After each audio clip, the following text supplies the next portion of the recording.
আসসালামু আলাইকুম শেখ। আমি আমেরিকা ওয়ালাইকুম থেকে সালাম বলছি। রহমতুল্লাহ। আমি ওয়াশিংটন ডিসি থেকে বলছি।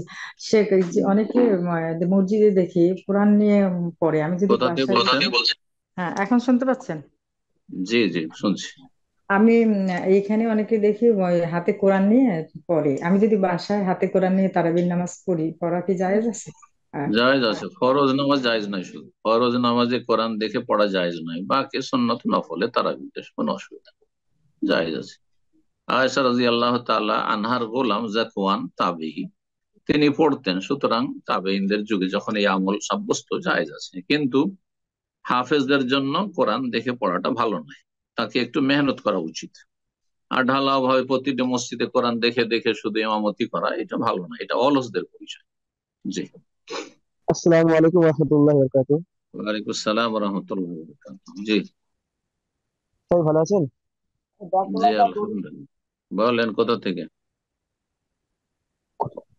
ভারত থেকে বলছিলাম, পশ্চিমবঙ্গ থেকে, কলকাতা। হুম, প্রশ্ন। এই প্রশ্নটা করা অনেক ছিল, তবে এটা করছি যে যদি কোনো বেনামাজি ব্যক্তি ইফতার দেয়, তাহলে সেই ইফতারটি গ্রহণ করা যাবে, কিংবা তাতে যদি কোনো হারাম পয়সা থেকে থাকে?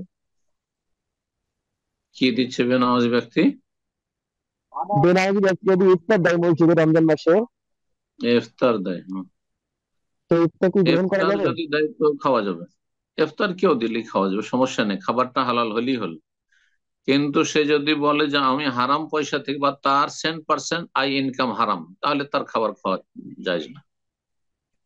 অধিকাংশ মুসলিমদের 10% হারাম থাকে না, হারামের সংমিশ্রণ থাকে, সুতরাং খাওয়া যাবে। আর যদি কোনো ব্যক্তি ভালো মুসলিম বলে যে এটা আমি জুয়াতে টাকাটা লটারিতে জিতেছি, সেখান থেকে খাওয়াচ্ছি, তাহলে খাওয়া হারাম। হ্যাঁ, এটা হচ্ছে আমার ওই হারাম ব্যবস্থার ওই যে সুদি কারবার থেকে এসছে, এটা সুদের টাকা দিয়ে খাওয়াচ্ছি, এটা ঘুষের টাকা দিয়ে খাওয়াচ্ছি, তাহলে খাওয়া যাবে না। জি।